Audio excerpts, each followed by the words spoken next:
you want to kick us off? Sure, nothing. Well, could we start maybe broadly about where things stand in the Middle East, particularly with the ceasefire talks? That the idea of having talks on the 15th. Where does that stand? Are you confident that talks can take place? What is the U.S. trying to do to get to that goal? So look, this is something that we are working around the clock every day.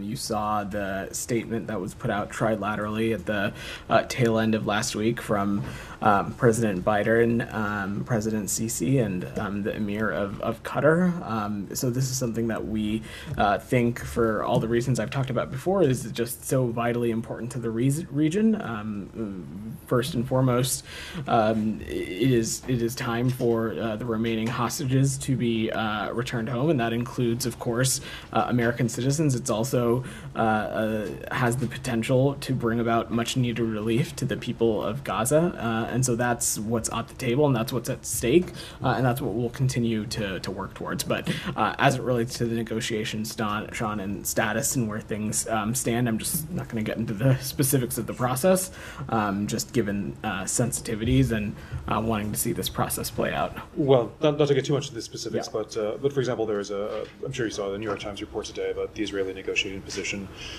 saying that some demands made in recent weeks, for example, the Philadelphia corridor, the border with Egypt, that Israel has demanded to have control of that. Do you think that both sides actually want a truce and are ready to make some compromises to get there? So look, Sean, again, I'm just not going to get into the specifics of the negotiation process. That certainly would not be helpful from up here, and it would not helpful to a sensitive process. On whatever the reporting that is out there, Sean, I've seen those reports, and I'm certainly not going to get into alleged documents or comment on private diplomatic conversations. I'll also say that, the media says a lot of things, government officials say a lot of things.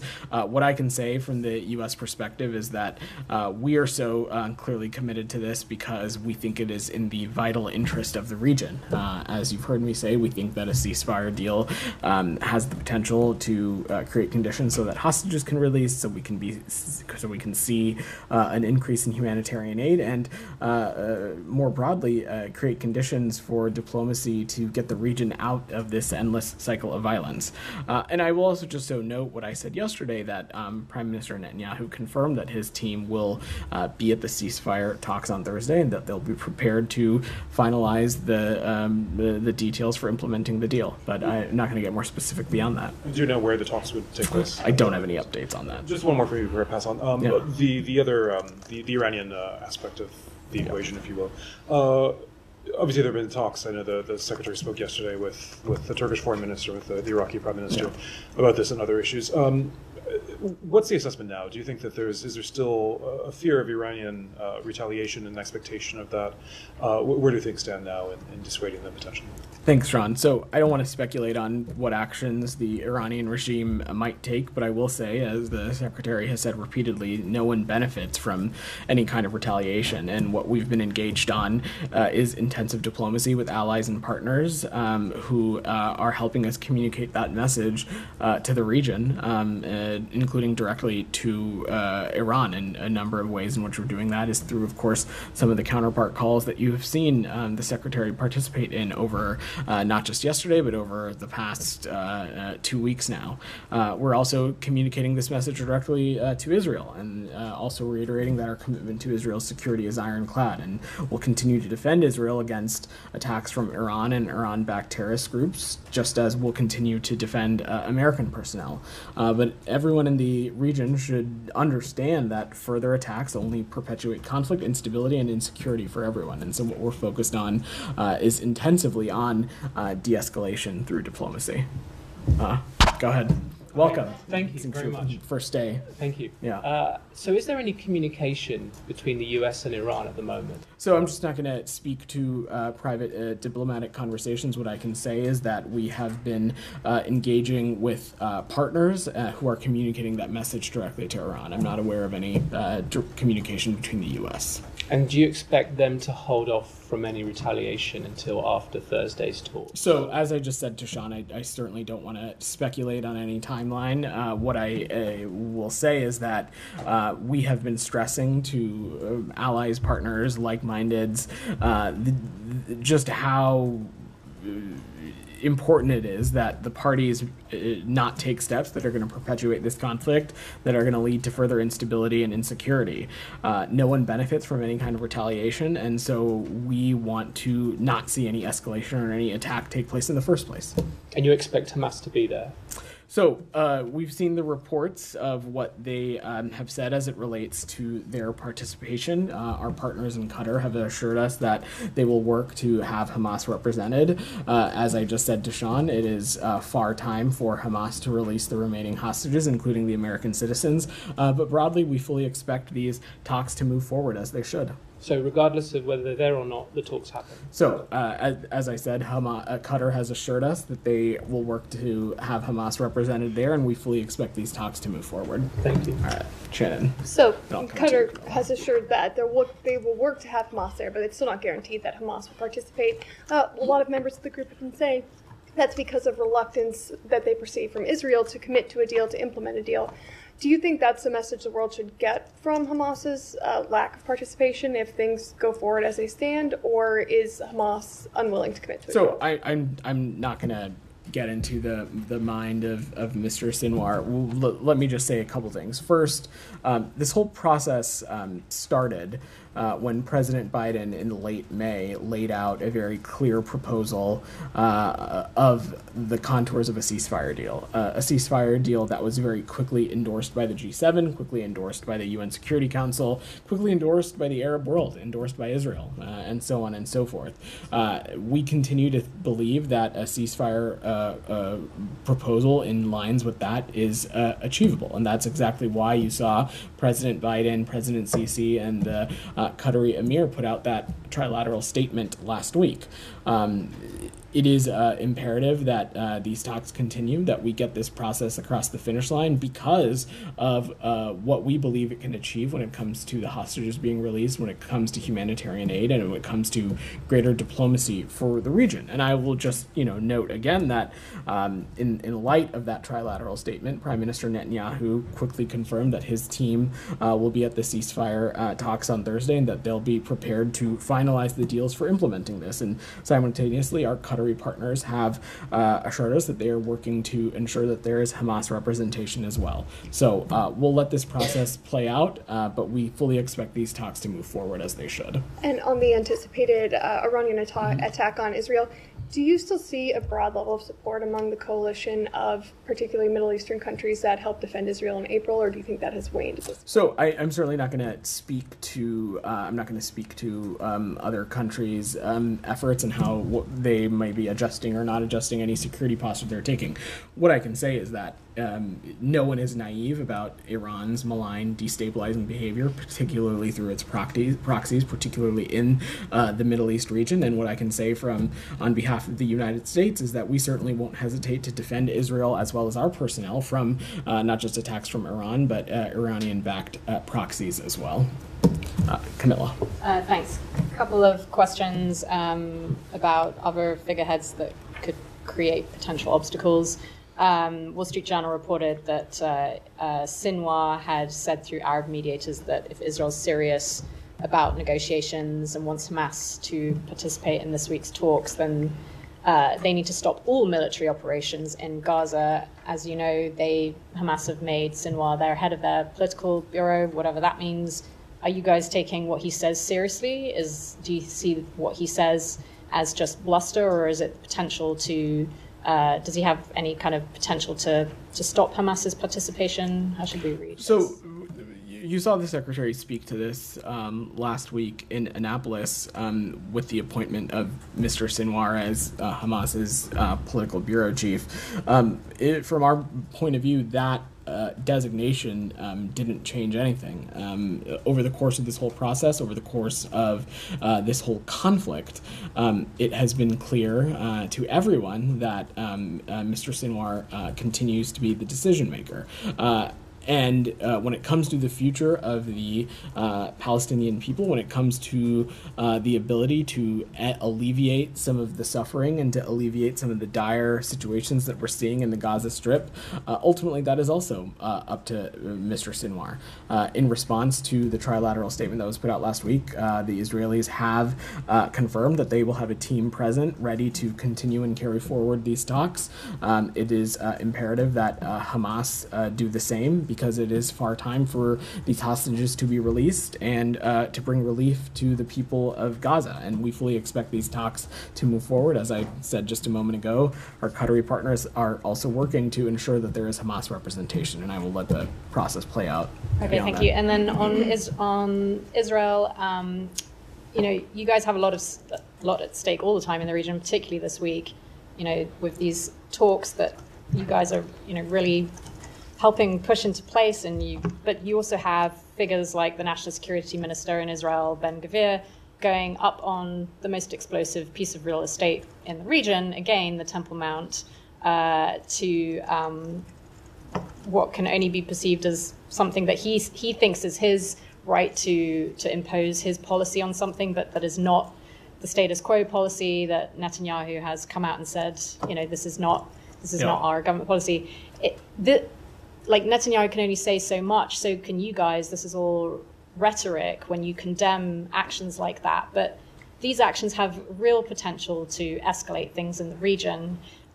What is your response to what he's doing, that he's doing this again? And also, is there something the US can do? Can you sanction a figure like Ben-Gvir? You are able to sanction other figures in the region. It doesn't matter that he's an Israeli government official. Is there anything that you guys can do to stop this continuing to happen? So, on the second part of your question, Camilla, certainly I'm just not going to preview or get into what's possible or not possible, but I would say that we certainly are paying close attention to actions and activities that we find to be a detraction from Israel's security, a contributor to greater insecurity and instability in the region, and that would certainly be the actions that we saw today that Mr.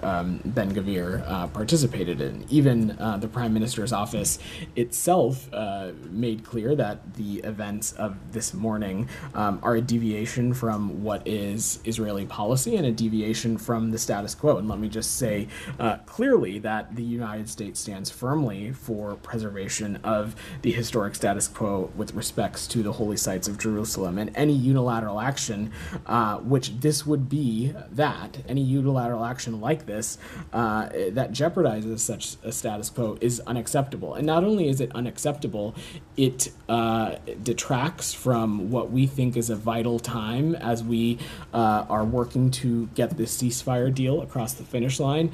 It detracts from what our stated goal is for the region, which is a two-state solution, a Palestinian state and an Israeli state that's side by side, living in with dignity and harmony. We recognize how important the holy site is, so we urge all sides to respect the status quo, but certainly actions like this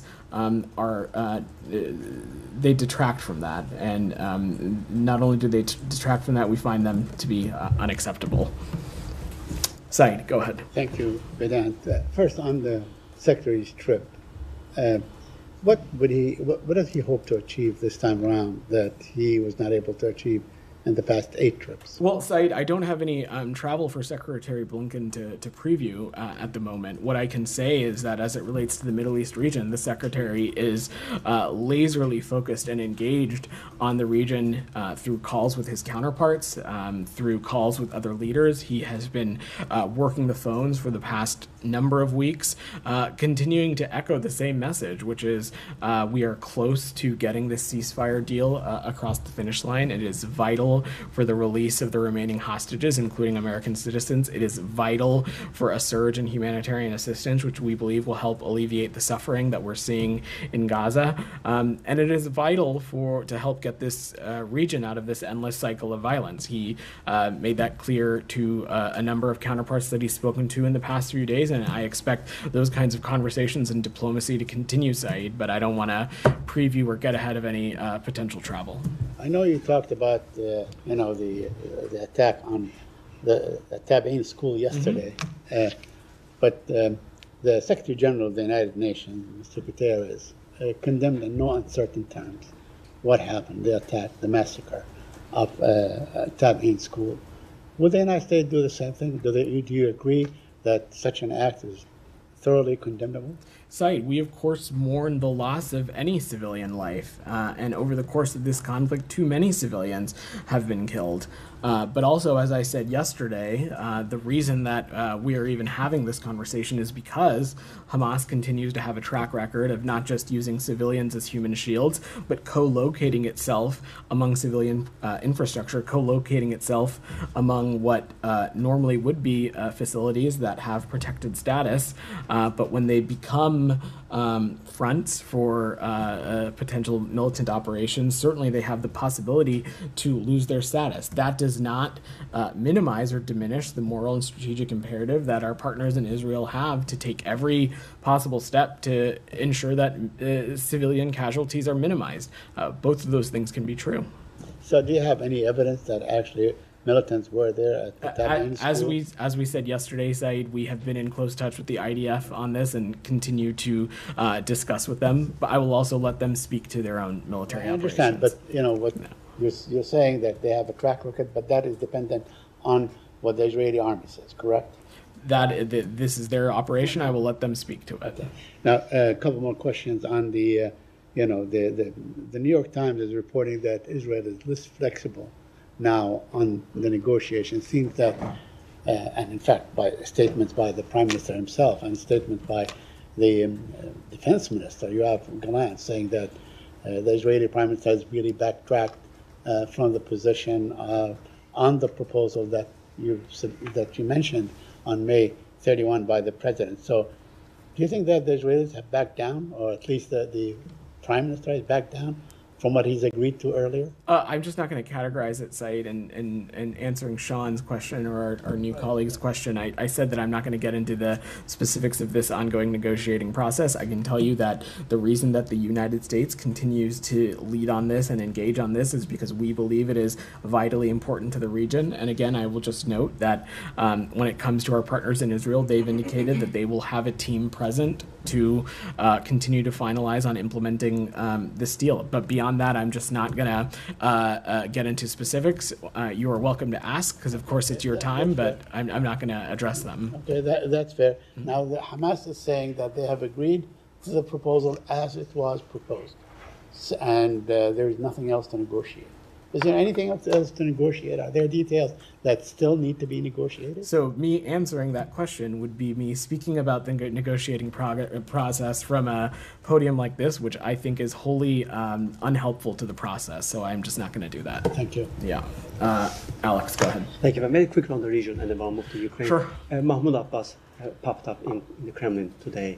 How closely are you following this trip, and what's your best guess about what's going on between the two, and how involved or not involved has Russia been in the latest situation in the Middle East? So, from my vantage point, I don't think Russia has really played a role, not in working to get the parties to get to this ceasefire stage, but also beyond that, working to be a source of humanitarian aid for the Palestinian people. As it relates to President Abbas's travel, I don't have anything to offer there. I would let the PA speak to his own engagements. Thank you. On Ukraine, we were told since last week, Vedant, that you were not entirely clear about Ukraine's objectives in its cross-border operation. Well, today, Ukrainian Foreign Ministry laid it out. They said that the aim is to neutralize threats coming from Russia on Ukrainian territory, not to gain land. Is it satisfying enough? So, Alex, it's not about anything being satisfactory or not. I think what we're talking about, and again, the only reason that you and I are even talking about this subject is that the only country at war in Ukraine is Russia. President Putin is the one who invaded Ukraine, and Ukraine is defending itself from that aggression. This has been Kremlin's war of aggression from the start against Ukraine, pure and simple. And I just want to reiterate what some others across the administration have said, which is that we we're not engaged in any aspect or planning or preparation for this operation. I will let the Ukrainian military speak to their own operations, but our role and what we are focused on is supporting Ukraine be able to defend itself, which we believe is common sense, especially when it comes to defending itself against attacks or operations that may be immediately across the border. And so we will remain focused on ensuring that our Ukrainian partners have what they need to do that. There are reports that Putin pulled out from Ukraine today, basically to focus on homeland. Are you in a position to verify this? I'm just not going to speak to specific operational updates, Alex. On this, President Zelensky called on the world to react to the latest situation in Zaporozhye. We have seen the video how Russian occupiers are turning fire in the area. Do you have any reaction? So, I mean, Alex, I think you and I have been talking about this, for who knows how many months now. But as I said in 2022 and 2023, any kind of violent military kinetic activity so close to a nuclear power plant certainly not only is it dangerous, but it creates the potential for enhanced risk, and that's something we certainly don't want to see. Listen, I have one more in Iran, if I may. We have seen the mass. You got four. I promise I'll come back to you. Okay, please come back to me. Okay, Nike, go ahead. Thank you. If we may switch to public health emergency, Sure. given the multi-nation outbreak of monkeypox, does the State Department has any plan to update its travel advisory with the new information? And what is the U.S. Message to travelers? So I don't have any updates on travel advisories, Nike, but we are tracking closely on the spread of Mpox in Central Africa. We are pleased to see international leadership in this area. This year, I will note the United States has provided more than $17 million beyond our regularly programmed health assistance to support Mpox preparedness and response efforts in Central and Eastern Africa. We've been collaborating with partners to build capacities to combat infectious diseases, including Mpox, but also HIV, tuberculosis, malaria, and Ebola, and that line of effort has been continuing for more than 20 years. We are in close coordination with the governments of the DRC and other affected countries. We're also in close engagement with the WHO, the Africa CDC, and other entities. Thank you. And a quick follow-up on Sudan peace talk. Yeah. Do you have any updates? Should we expect any virtual talks from SAF? So in terms of format, Nike, I'm not in a place to speak to that. Unfortunately, though, the SAF yet have not agreed to participate in talks in Switzerland. We are disappointed that that is causing a delay of beginning talks with both parties participating, but these talks will continue. We expect them to move forward. In the Jeddah Declaration, both the SAF and the RSF committed to expanded discussion to achieve a permanent cessation of hostilities, and I know that is what Special Envoy Perriello, Special Envoy Hammer are hoping to see come out of this as well. Thank you. Go ahead. Thank you, Vedant. Yeah. I know you've been asked about the Iranian aspect in the negotiations. Today there were reports that the Iranian may send a delegation to the negotiations. They disputed that, but were they offered to be on the table of the negotiations? So I'm just not going to speak to the specifics of the negotiation process. It would so I will just leave it at that. I don't want to get into the details. And on Hezbollah and Israel, should a retaliation happen now? If I know you are trying very hard to avoid an escalation, but if there is a response from Hezbollah, do you have a sense that Hezbollah or Israel understand the red lines, at least to not go on a wide-scale war? We are taking every possible effort to ensure that all relevant actors understand that any kind of activity that we think is going to cause further instability, insecurity, cause further escalation is wholly unhelpful, certainly at a time like this. I will also just note, though, that we, of course, stand ready to defend our partners in Israel and defend them from attacks from either Iran or Iranian proxies, but we are working around the clock. Secretary Blinken is, through engagement, through diplomacy, to try and de-escalate and try to ensure that something doesn't happen. But this is a process that we're working around the clock. One more question on Sudan. What outcome are you, aiming to achieve if the Sudanese army aren't on the table? So, look, these talks will go forward forward without them. It is our hope that maybe they have a change in decision and they find a way to have a representative in Switzerland. We certainly would welcome that. But again, the ultimate goal here continues to be a cessation of hostilities nationwide. Thank you.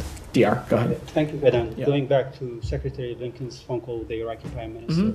So was this call just to talk about concerns over the Iranian-backed groups in Iraq to attack the U.S. forces, or does the Secretary Blinken send any message to Iran through the Iraqi Prime Minister as they are enjoying a very good relations with Tehran?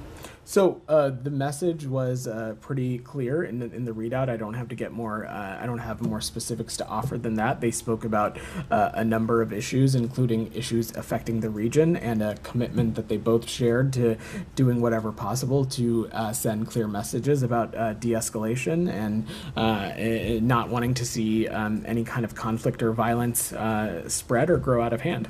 And then last time when Secretary Blinken spoke with the Iraqi Prime Minister, they were discussing the protection of the U.S. forces in Iraq. But in less than 24 hours, the Iraqi militia groups attacked the U.S. forces in Iraq and injured 7 U.S. personnel in Al-Assad base.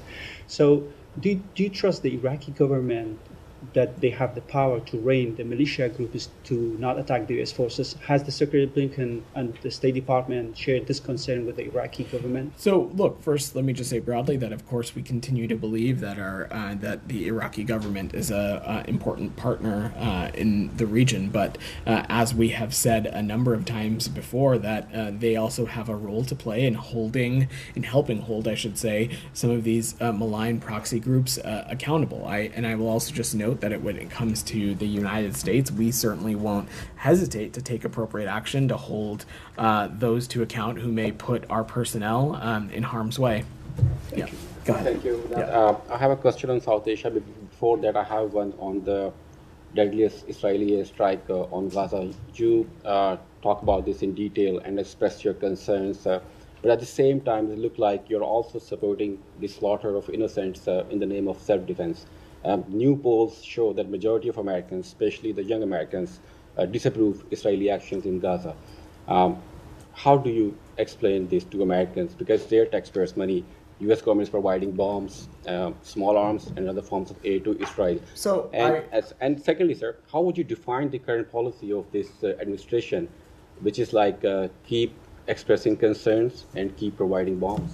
So first, I think I would just reject the overall premise of that question. I could not disagree with it more. Let me just be very clear. Any number above 0 of civilian lives lost is wholly unacceptable to us.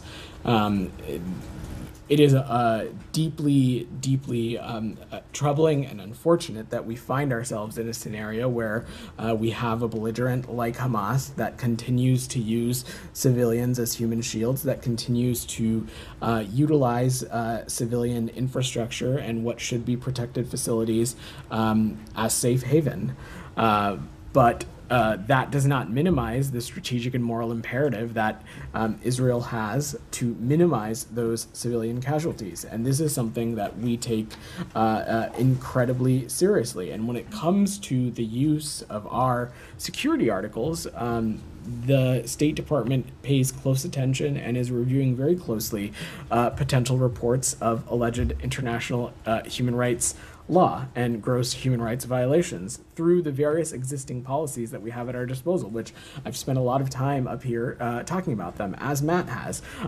Examples include the Lehi-Veti Forum, for example, guidance that is detailed under the U.S. conventional arms transfer policy, reviewing credible reports of civilian harm potentially caused by U.S. origin end items through the CHURG process, and other designations and actions that we have at our disposal, and we'll continue that line of effort. The former Bangladeshi Prime Minister Sheikh Hasina accused the United States of orchestrating mass protests that led to her ouster after weeks of violence. Do you have any comment on that? That's laughable. any implication that the United States was involved in Sheikh Hasina's resignation is absolutely false. We have seen a lot of disinformation in recent weeks, and we remain incredibly committed to strengthening information integrity across the digital ecosystem, especially with our partners in South Asia. Go ahead, in the back. Yeah. Thank you. No, you read, yeah. Sorry. Yeah. Yesterday, Secretary Blinken spoke to the Foreign Minister of Colombia. How are the efforts advancing? As we know, it's supposed to be a call between Maduro and the presidents of Colombia, Venezuela, and Brazil. That hasn't happened. It's supposed to happen this week. What are the advancements on that relationship that is being formed as a region? So I think first, one of the key things that the Secretary spoke about with the Foreign Minister was the topic of what we are currently seeing play out in Venezuela. And so 2 weeks after the elections in Venezuela, it has become abundantly clear, not just to the majority of Venezuelans, but the United States and a growing number of other countries, that Edmundo Gonzalez Urrutia received the most votes on July 28th, and Nicolas Maduro must accept it. More than 80% of the voting tally sheets published by civil society and the opposition and corroborated by independent observers, including the Carter Center, indicate that he received the most votes by an insurmountable margin. And so what we are focused on, the U.S., along with other international partners, including countries like Brazil, Colombia, Mexico, have called for transparency and called for the release of detailed vote tallies. And we urge Venezuelan parties to begin discussions to a peaceful transition back to democratic norms. And during the call, they talked about the role of the OAS. And as your statement reads, they wanted the region to speak with one voice and have the OAS as a central group. Is that possible? The Foreign Minister of Colombia released a statement just a few hours ago in which he says that he made clear the position of Colombia on the OAS, and we know that during the vote, the U.S.-led resolution with Uruguay and other countries failed to pass with 17 votes, and Colombia actually abstained. Is it possible to go back to the OAS to have a conversation? That is certainly that is our hope, and that is our goal, and that's what we hope to use the OAS as a vehicle for. And Prem, go ahead. Just Haiti. Okay, go ahead. During the call, it was also Haiti. What is the role that Colombia will play? According to the Foreign Minister, they offered to help the United States in their efforts to stabilize Haiti. So I don't have any specifics to share beyond the readout. Look, Haiti continues to face dire insecurity, and certainly any country willing to play a productive role in helping with that would certainly be a welcome thing, but I will let the Colombians speak to their own engagement. Prime, go ahead. Thank you for that. Yeah. Yesterday, the department commemorated the 75th anniversary of the Geneva Conventions. It said, quote, the anniversary is a fitting occasion to reaffirm our commitment to respecting international humanitarian law. The prosecutor of the International Criminal Court, where violations of the Geneva Conventions are often addressed, seeks arrest warrants against Benjamin Netanyahu, as well as Hamas leadership. Netanyahu was just welcomed by Washington. Just in recent days, the department said it wouldn't sanction a unit accused of war crimes, including binding, gagging, and killing a 78-year-old Palestinian American. Israeli forces, as has been discussed, killed over 90 people as they prayed at a school and mosque. Israeli forces shot an American citizen as he protested illegal settlements in the West Bank. Nevertheless, the U.S. released $3.5 billion to Israel to buy more U.S. weapons. So how does the Biden-Harris administration expect Americans and the rest of the world to take such commitments towards the Geneva Conventions seriously, given just the past few days?